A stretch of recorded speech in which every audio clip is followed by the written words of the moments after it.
Thank you, everyone, for coming. And so one thing I always love to do before my panels is I like to do research on my panelists. So Richard, I decided to chat GPT you. I'm told Google is very old now, according to my young cousin. And I found that you have a PhD in geology.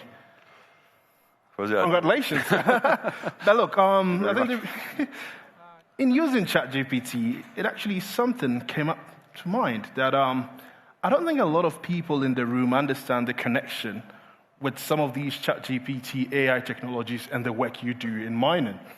And I do know, because BNEF published a report, that we're going to need a lot of copper. We're going to need a lot of raw materials to build all these data centers for these AI. But then what comes into mind at the same time is Africa's endowment for us to be able to meet that growing demand. So if I ask you to describe in 1 minute, what is this African endowment that sits in the ground? Yeah, Kwasi, thanks very much and good afternoon. Just to be clear, geologists are engineers who can't do maths, which is... I'm a mining engineer, I disagree. Yeah, I mean, perhaps let's use 3 headline numbers to have a look at it. I mean, Africa today contains about 30% of the world's known mineral resources. Some of those we are by far the leaders in. Platinum group metals, more than 75%, chrome, more than 70%. And so the list goes on. Cobalt, 50%. A lot of the critical minerals that we're going to need for the transition, whether it's copper, whether it's graphite, whether it's lithium, we have resources across Africa in all of these. To put that 30% number into perspective again, Africa is probably 20% of the total planet's landmass. So already that tells you we have more endowment than the landmass. But probably most exciting, I think, when we look forward, is that today Africa only attracts about 10% of global exploration spend. So the opportunities to find more of these incredible endowments, whether it's gold in the Wits, PGMs in the Bushveld complex, copper in the copper belt of Zambia, DRC, we have an incredible geology across the continent that hasn't yet been properly explored. Okay, thanks. And indeed, there's a lot more exploration that needs to be done. I think, Phillip, this morning we all enjoyed the session with your chairman. And during that session, there's one thing that also came to mind. So when you meet your chairman, do you talk more about football or about mining? Because he sounds very passionate about sport. Thank you very much, Kwasi, and good afternoon, everyone.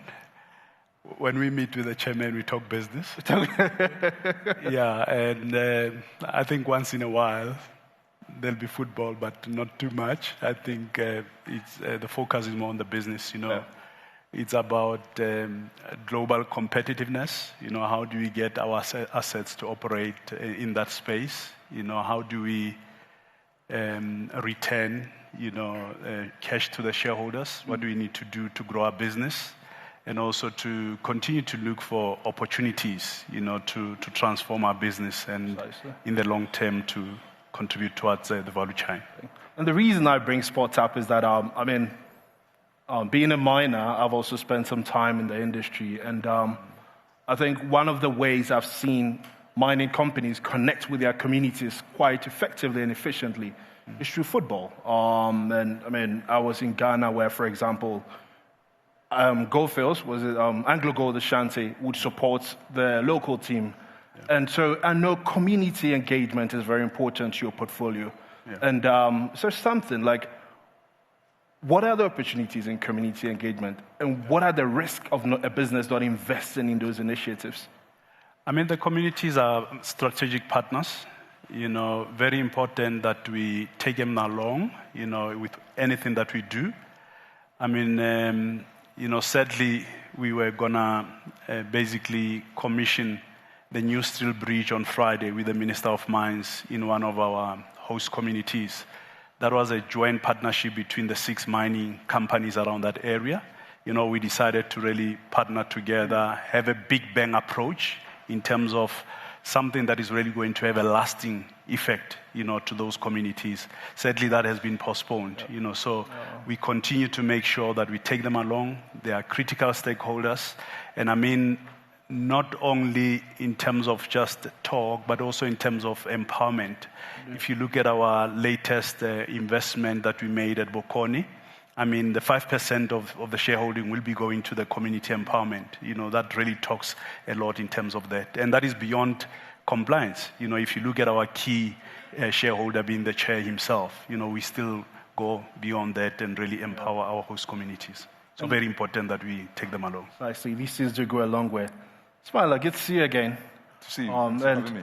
Look, so a few weeks ago, I bought a television for the first time. And in setting it up, you came up on one of the news media. I think it started with a C, although I would have hoped you did an interview with Bloomberg. But you talked about Africa, this time things being different, and why we should transition from being a raw materials producer to a downstream value addition continent. And my question for you is that we've been trying this the last 100+ years. Why would it be different this time? Thanks for that. Thanks for having me. Very good question, but I'd like to weigh in on some of the comments first. So you talked about Africa's 30% of the mineral reserves of the world. But in your last statement, you mentioned the fact that we have 10% of exploration, so that is not defined. And I want to emphasize the point. Africa's mineral ore bodies actually contain so much more. Most times, you find not just gold, but you find platinum with it, you find copper with it, you find silver with it. In some cases, you find uranium with it. I mean, recently, Plat Reef, that was announced this year, demonstrated that. Likewise, several other deposits in Nigeria, for example, you're looking for tin and columbite, but you have several other rare earths coming with them. So generally, the ore bodies in Nigeria, in Africa, are much richer. And that's something for us to note, that with the right investments, so much more can be done on the continent. Also, the point on community development. So when Africans lead projects, they understand that the communities are their partners. And they are very intentional about engagement with the communities. And we've seen that in some of our most recent projects. So we're working on a project in Sierra Leone called the FG Gold. It's a $600 million gold processing plant, has over 3 million ounces of gold. We've achieved financial close this week, $330 million. So we do track data on all these things, and I don't think I've come across this. Is it the first public announcement, or is it?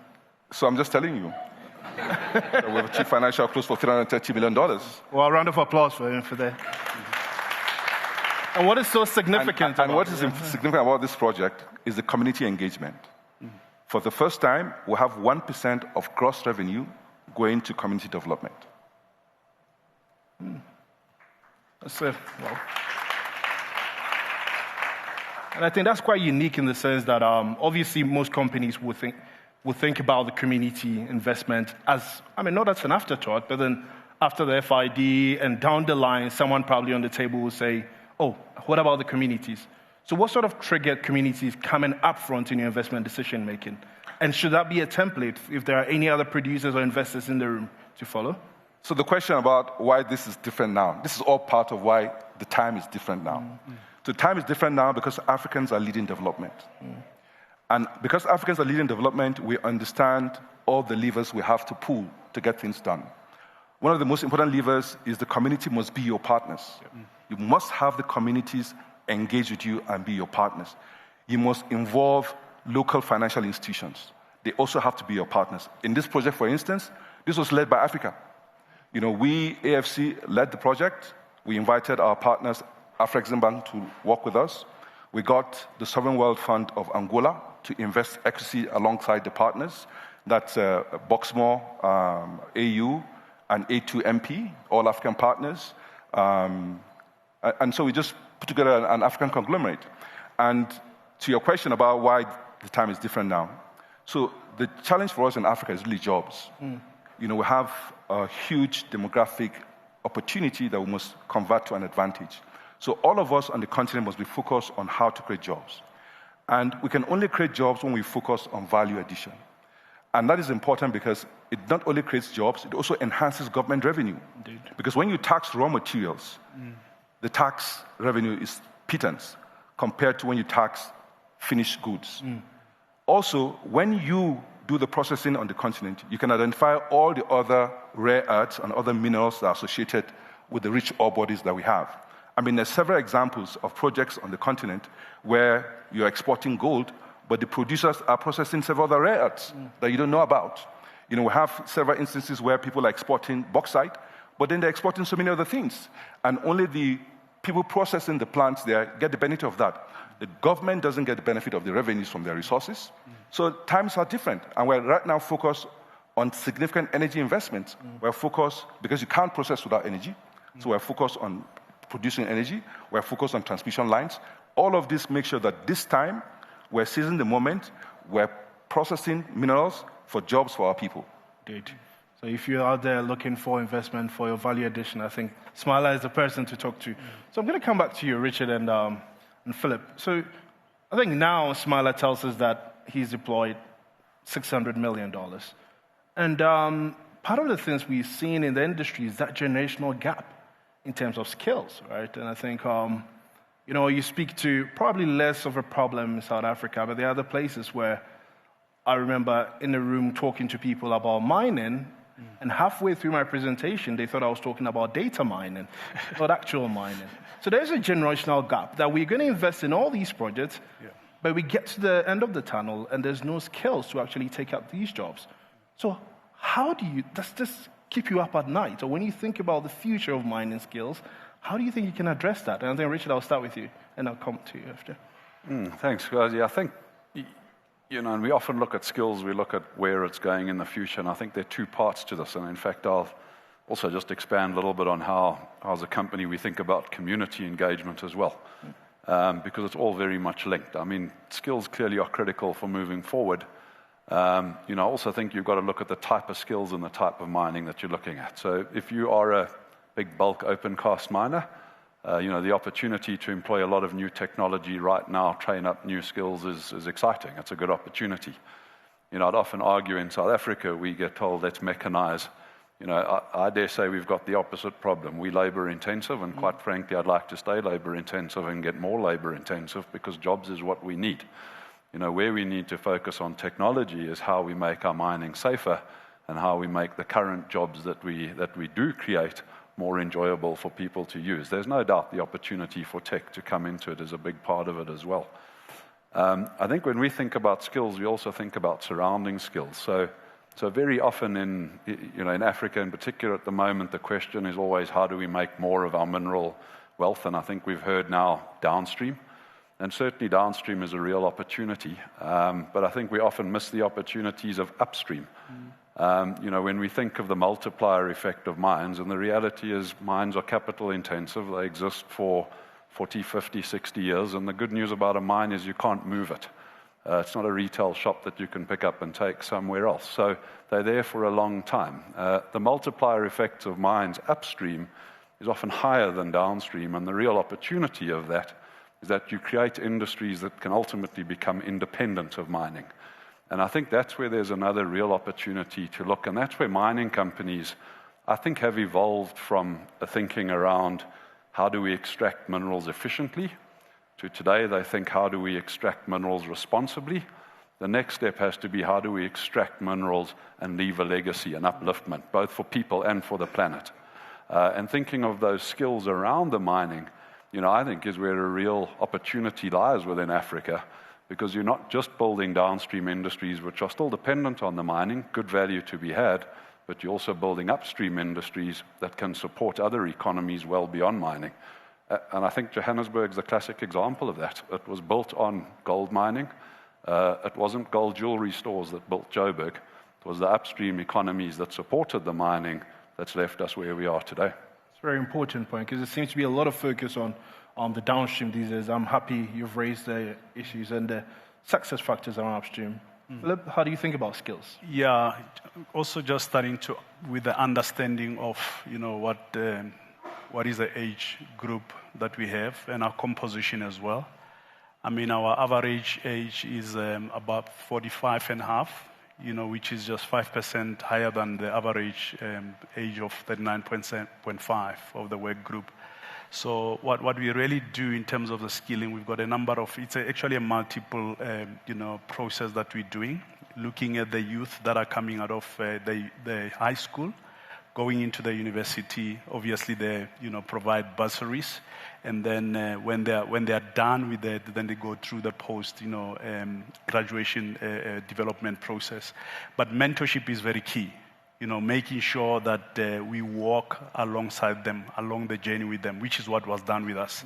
The principle of, we call it the Mayoff principle of modeling, instructing, observing, and giving feedback. Making sure that you expose them such that you are able to prepare them, because exposure is the best way of investment. When I go on leave, it would be good to really leave somebody to relieve, just to really have an experience of what I go through, on daily basis and weekly. When I come back, in my relationship with him will be very transformed. So we are very intentional. We do have multiple programs, partnerships with the universities. We initially identified about 7 universities, increased it to 10, and there's a fund that we distribute among them every year. That is over and above the 337 graduates that we actually are sponsoring, which is also on the multiple discipline, from engineering, related to finance and all that, based on our skills requirement and the critical roles that we have within the business. Very interesting. You talk about when you leave. On Sunday, I was actually following something on the news about Botswana now having a shadow government made up of teenagers. So maybe you can have a board of your company made up of teenagers as well, just to see how they look at your industry from the eyes of young people. And maybe in a year's time, when we do this again, I will probably get feedback on that. And that's what we see also with the Bafana, with the new young generation, and you can see the winning stream. So we also not only restricting it on the mining side as well. We didn't promise to make this about football, but I think there's a shared interest here. Samaila, so I really want to talk a little bit more about the Sierra Leone project you just talked about, and congratulations, first of all. But I think for us, I wanted to explore. So obviously in our audience, those online, those in the room, there are a couple of them that believe that Richard Stats mentioned 30% endowment, but then very few dollars are actually going into exploration, let alone development of these projects. So for you, sitting on the finance side with the check, what would a good project look like for you? If you wanted to scale up what you've done in Sierra Leone, in, let's say, a country like Kenya, Botswana, Ghana, where I'm from, by the way, and any other country, what would a good project look like for you to replicate that? So a couple of points. The first thing is there must be clear policy from government that they want to promote this industry, and they understand that this is a journey, and they're going to work with us through that journey. There must be consistency of policies. The second point is the quality of the sponsor. You want to work with credible sponsors. You want to work with sponsors that have both the technical know-how to do the project, they have financial resources, and they also have the capacity to overcome challenges, because there's nothing that goes according to plan. So even things that you don't envisage will happen. So you need capacity to provide solutions. Once we have those 3 elements in place, we can fill out the rest. So for us, once you have the resources, you have clear policy, government alignment, we have good sponsors, we'll provide the capital to do the project. Indeed. So if you forgot this, clear policy, a good deposit, of course, government is aligned, and then you can knock on the doors of AFC. So I'm going to move into policy, just because Samaila mentioned it. But I think back in the days, obviously in the industry, corporations did not have to care what is happening beyond the mine mouth or the mine gate. These days, there's an increase in, I think, point where it's not just governments that have to choose whether they want to do business with China or the US. It's trickled down to companies deciding, what is the future of my business? Do I engage with China, or do I engage with Europe, or do I engage with US? And I know you've got exposure in both Europe and the US. So for producers like yours out there facing this conundrum, should we align with China? Should we align with the US? I know you as an experienced executive. What would you say to them? I think a great question, and I can answer for how we've approached it as a company. I guess I'd have to say, if I was talking with a how should the continent necessarily approach it, it might be a slightly different answer. But let me say how we've approached it as a company. So we have very much positioned ourselves in terms of mining metals. We precious metals today, but we are looking to expand into metals that are what we would call future-facing. So it's there to ultimately deliver into what we think the big trends that are coming, which is energy and decarbonization. So these are the so-called critical metals. If we look around the world, what we see is very much China has been ahead of the game. Not only have they secured metals around the globe, but they've also secured the processing and the beneficiation technology to treat it, so to produce the final products. The Western world is still catching up. I guess what we've seen post-COVID and with the deglobalization is that intensity of competition has increased. And more starting to realize we've got to secure our own supply chains as much as we can on our own continents or within our own countries, but then elsewhere developing partnerships. So we have very specifically, positioned ourselves to be able to supply into Western supply chains. And the reason for that is because we think we can be far more competitive in that regard. I think trying to compete with China on metals where they're well ahead is very difficult. But for Western supply chains, I think we have the opportunity to be far more competitive. And that has meant on our side two big things. One, we beneficiate our metals so that we can deliver into those supply chains. We generally don't just sell ore, I think, which is very much a sort of Chinese model in many aspects. And I think the second aspect of that is we've diversified our portfolio not just from primary mining, but also into secondary mining, waste dumps effectively, and recycling, because that's often the quickest way to be able to get access to these metals in a very responsible way. Indeed. And I think you hit the nail, recycling, diversifying, of course. So I think I'm conscious we got just a few seconds, and I wanted to hear all three voices before I go. So, quick fire one. If you could describe the outlook of Africa's mining industry in one word, in a movie title, with the name of an element. With the name of an element? With the name of an element. What would it be? And I'll give you 5 seconds to reflect on it.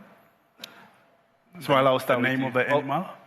It could be anything. If you could describe the future of Africa's minerals industry with one word, an element on the periodic table, or your favorite movie, what would it be? I would say, if I have to use the animal, I would say an elephant. An elephant. A big giant that is awakening. It's about time that we stop being a mining contractor and really control our destination. Elephant it is. Samaila? So, I would say, first thing is that as Africans, we must choose jobs. That's what we should choose. We shouldn't be bothered about the geoeconomics of East or West. We should focus on jobs for our people. And as we transform our mineral resources, we should focus on how much value we can capture for quality jobs and additional tax revenues for our respective governments. And the animal I will use to describe us is a lion. Whoa. The lion, elephant and lion. Richard, you don't have to say an animal. What would it be? I think it would be the greatest potential energy that there is on the planet at the moment. I think we need to unleash it. There will be another commodity super cycle. The continent didn't leverage the last one to the best of its abilities like other commodity-rich countries, Australia, Canada did. The next one will come, and we have that latent potential. We've got to unlock it. Thank you. Unlock it, elephant, lion. Audience, a round of applause for my panelists, please.